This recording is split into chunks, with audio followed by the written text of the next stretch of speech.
Following my father's funeral, a period when discussions about inheritance were common, my brother-in-law, who is married to my sister Sharon, surprisingly claimed that all of my father's assets, including $7 million in cash and stocks, should solely belong to Sharon, the eldest child.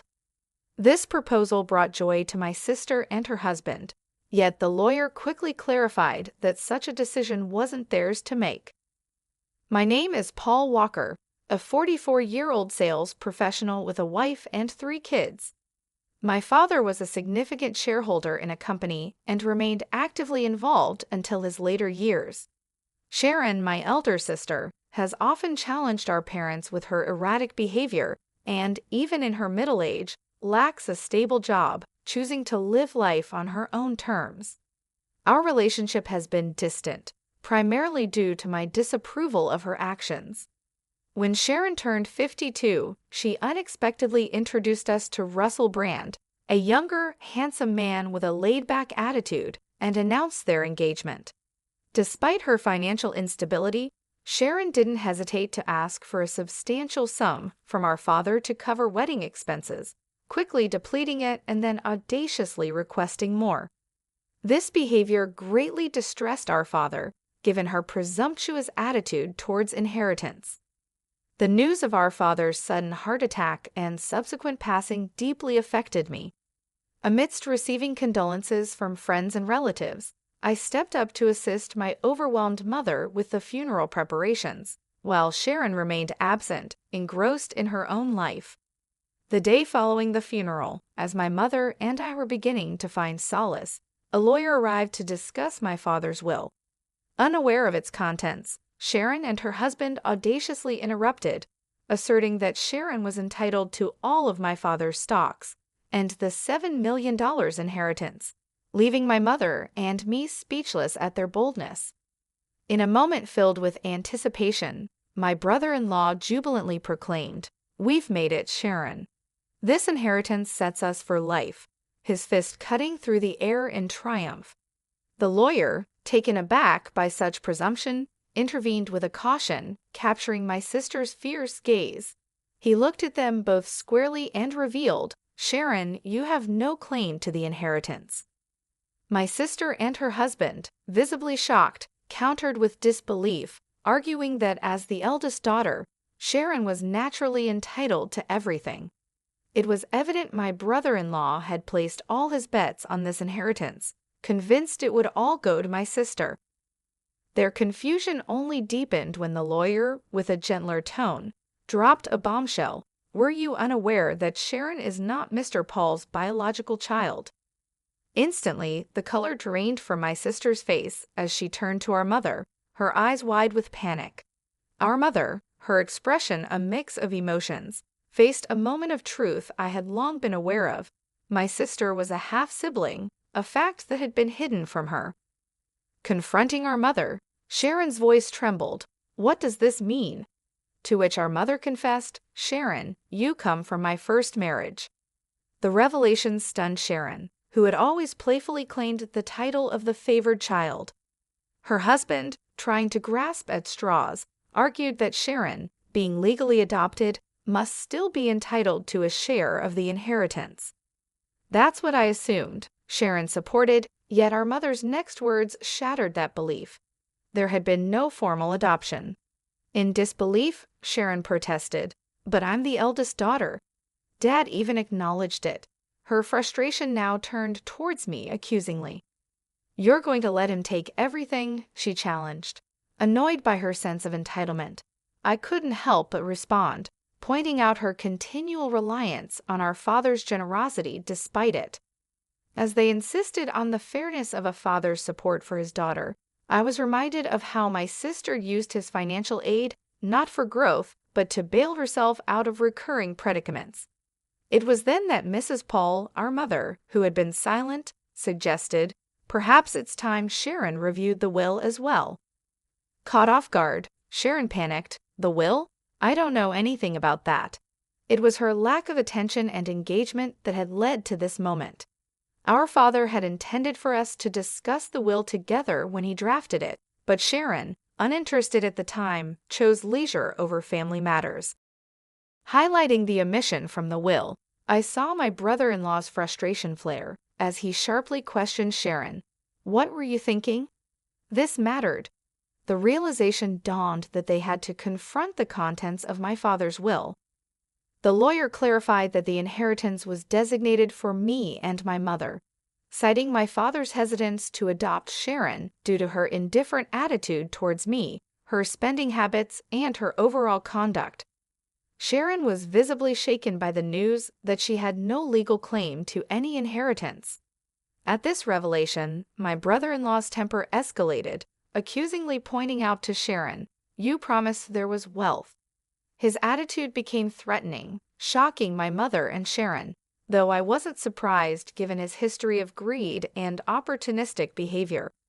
He coldly told Sharon not to return until she had secured some money, revealing his true motives and leaving everyone in dismay as he abruptly left the scene. Feeling betrayed and cornered, Sharon turned her frustration towards us, particularly our mother, lamenting, "Why wasn't I legally adopted? It's unfair that the inheritance bypasses me." Her outburst was raw and filled with a sense of betrayal, causing a stir that the lawyer witnessed with a seasoned calm. When Sharon accused me of being the undeserved beneficiary simply because I was our father's biological son, her words cut deep. But I realized that my existence was not the root of her exclusion. It was her actions and choices. Before the situation could escalate further, the lawyer intervened, warning that her behavior could lead to legal consequences, a reminder that made Sharon pause, likely recalling her previous misdemeanors. As time passed, the inheritance process concluded smoothly, thanks in part to the lawyer's expertise, leaving no room for further dispute from Sharon or her husband. Despite their initial discontent, my mother decided to give Sharon some financial assistance, a gesture I chose not to comment on. Their subsequent disappearance with the funds only underscored their true intentions, leaving a bitter impression among our relatives who were privy to the saga. Seeking to uplift our spirits, I organized a family meal with my mother, wife, and daughter. The outing, suggested by my wife, brought a noticeable change in my mother's demeanor, brightened by the presence of her granddaughter, offering a moment of joy amidst the ongoing family turmoil. During a moment of calm, I suggested to my mom, "How about moving in with us?" But I was quick to add, knowing the unpredictability tied to my sister, Sharon, she might drop by, seeking help, especially financial. We should be cautious not to enable her too much. My mom's hesitation was palpable. Sharon, despite everything, was her daughter, and the prospect of potentially inviting conflict held her back. I left the offer open for her to ponder as we approached our ancestral home, only to be greeted by an unexpected sight. Lights on in what should have been an empty house. Suspecting Sharon might have returned, I proposed, "Let's have a quick coffee inside," as we got out of the car. Suddenly, a car charged towards us, missing us by a whisker, but in protecting my wife and responding to my daughter's alarmed cry, I ended up in a flower bed, slightly injured by the fleeting touch of the car, which eventually crashed into the garage entrance. My wife and daughter rushed to my aid, while my mother, frozen with shock, watched from the doorway. The incident led to my hospitalization overnight, and I later found out that Russell Brand, my brother-in-law, was behind the wheel, claiming a mix-up between the accelerator and the brake, a story I found hard to swallow.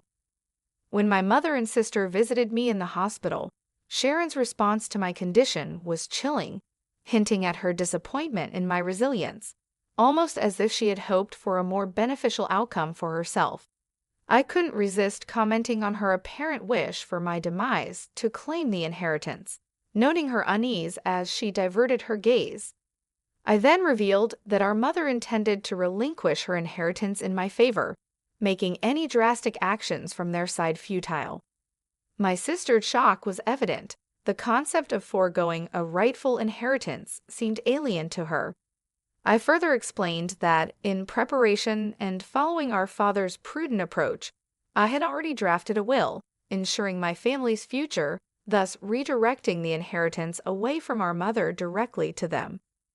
My sister's plea for a share from the speculated $7 million, under the guise of familial generosity, only highlighted her desperation and misunderstanding of our family's values and intentions.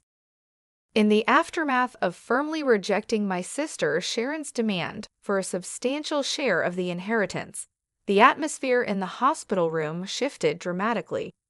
Sharon's demeanor transformed, her face contorting into a visage of pure fury as she physically accosted me, her hands gripping my collar in desperation. "Give me half, I'm your sister," she demanded, her voice laced with a chilling blend of anger and desperation. It was a distressing sight, witnessing her descent into what appeared to be a state of irrationality, driven to the brink by her intense desire for the inheritance. Her actions, so starkly at odds with the values our father held dear, made me regard her with a deep sense of pity and disappointment.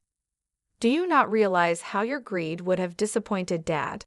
I questioned, hoping to ignite some sense of reason within her. Yet this only served to inflame her anger further, as she made a grab for my throat in a shocking escalation of violence. The situation took a dramatic turn when our mother's voice, tinged with alarm and authority, cut through the tension. Nurses quickly intervened, escorting a visibly shaken Sharon away from me. Despite the turmoil, it was evident that my mother's heart ached for Sharon, her biological daughter, even though Sharon had directed her vitriol towards her as well. "Where did I go wrong in raising her?" my mother lamented, a question heavy with sorrow and regret that echoed in the sterile hospital corridor. The emotional and physical toll of the incident was soon overshadowed by my mother's deteriorating health. As her condition worsened, my wife and I found ourselves more involved in her day-to-day care, a development that seemed to provoke Sharon's resentment. Her feelings of exclusion were palpable, especially as she confronted the reality of our increased presence in our mother's life. This tension reached a boiling point when Sharon, in an abrupt phone call, insisted that she and Russell would take over caring for our mother, effectively sidelining my wife and me. Her declaration was unexpected and filled with a certainty that brooked no argument. Despite my attempts to reason with her, to discuss what was best for our mother, Sharon remained unmoved, ending the call with a finality that left us stunned. Confirming this sudden shift with my wife, who had received a similar message, we were both left concerned for our mother's well-being, especially considering Sharon and Russell's lack of experience in caregiving and household management. Surprisingly, Russell claimed to have some caregiving experience, a small comfort given our mother's still manageable level of independence. Yet this reassurance was short-lived. Within a month, a grave medication error sent our mother to the hospital, her condition alarmingly frail. It was a mistake that was unlike her, known for her meticulousness, especially with her medication. As my wife remained by my mother's bedside, offering the support and love she needed, I ventured back to the family home. What greeted me was a scene of neglect, a bare refrigerator, a poignant reminder of my mother's once vibrant love for cooking, and the absence of the household help that had been a staple in our family's life. The disarray spoke volumes of the care or lack thereof that Sharon and Russell had promised, casting a long shadow over their capability to manage the responsibilities they had so confidently claimed they could handle. Discovering that a considerable sum of money had been withdrawn from my mother's bank account filled me with regret for ever placing trust in my sister. Despite the safety measures, with her bank card and PIN securely locked away, the funds meant for everyday expenses had nearly vanished, while thankfully, the inheritance remained safe in a separate deposit box. This breach of trust prompted me to collect necessary items for my mother's hospital stay, including her bank card, to address the financial anomaly. Upon discussing the situation with my mother, it became apparent she was oblivious to the mishandling of her bank card. Yet, when the conversation shifted to the medication mishap, a shadow of sorrow crossed her face as she admitted it was Russell, my brother-in-law, who had prepared it. The suggestion that Sharon should no longer be welcomed into the house seemed more urgent than ever. My mother's condition and the chaotic state of our home were alarming. "Mom, you need to stay with us," I insisted, envisioning a peaceful home for her recovery. Despite this, her health worsened, possibly exacerbated by stress, leading to her untimely demise. The somber task of arranging her funeral revealed a grim reality.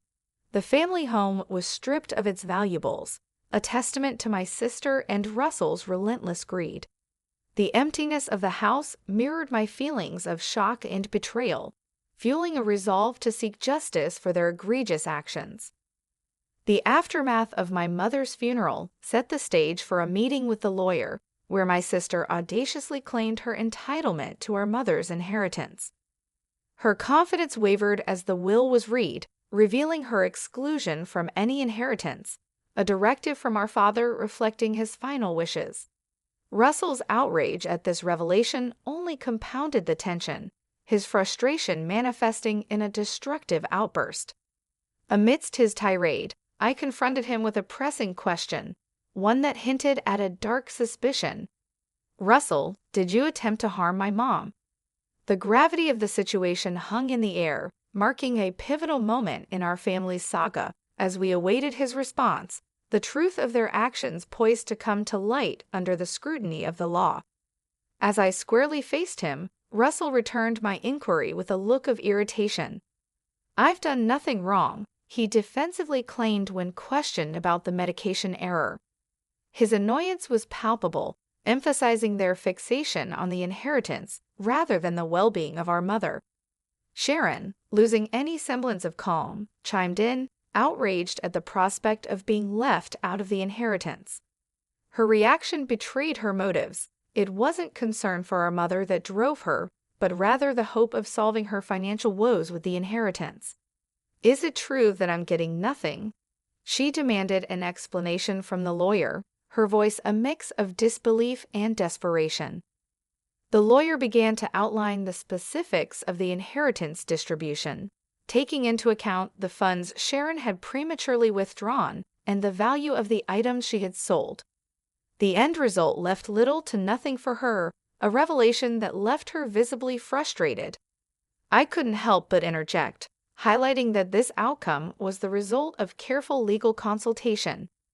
"That can't be all that's left," Sharon muttered, a clear indication of her disillusionment with the reality of her financial dependency on our parents, never having to face the struggles of earning a living.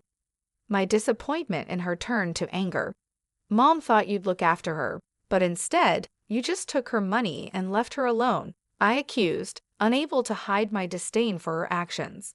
Sharon retorted, demanding evidence of the expenses incurred for our mother's care. I challenged her to justify the spending, extending my hand for the receipts, knowing full well she had none. I don't have them," she stammered, her confidence waning. The lawyer underscored the importance of such documentation, leaving Sharon at a loss for words. Russell then tried to appeal to my sense of family, urging me to support Sharon despite everything. But my resolve was unshaken. Their desperation was evident, and Russell's admission that Sharon would have inherited everything if their plan had succeeded only added to my suspicion of their true intentions. "What do you mean by that?" I pressed, seeking clarity on his revealing comment, ready to uncover the extent of their schemes. As the tension in the room escalated, Russell inadvertently made a comment that shifted the atmosphere drastically, revealing their true intentions. "Because of this guy, things never go right.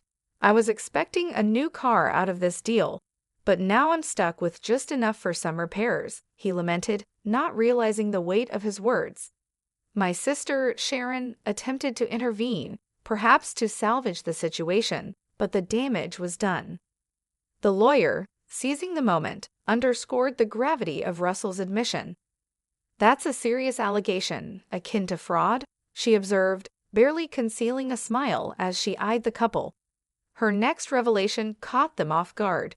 "This meeting has been recorded, with your consent," she reminded, effectively trapping Russell in his own narrative. Realizing the depth of his blunder, Russell's confidence deflated. Seizing the moment, I informed him of my intentions to press charges for the accident. Russell's attempt to dismiss the threat as baseless was quickly undermined by his own words, now recorded evidence. The situation spiraled for them as Sharon, overwhelmed by the turn of events, berated Russell for his carelessness, despairing over their predicament. In the aftermath, Russell faced criminal charges, his prior misdeeds compounding the legal action against him, leading to his arrest. Sharon, implicated for her role, received a milder sentence due to her lesser involvement. Facing financial ruin, she reached out to relatives for support, only to be met with rejection, a consequence of her actions and their fallout. As for me, witnessing the unraveling of my sister and brother-in-law's schemes brought a complex mix of vindication and sorrow. The path they chose not only led to their downfall, but also strained familial bonds, leaving a lasting impact on all involved. I kept on working hard, choosing not to depend on any inheritance. Instead, I found comfort and a bit of joy in the dividends that came from my investments in stocks, considering it a small but satisfying reward.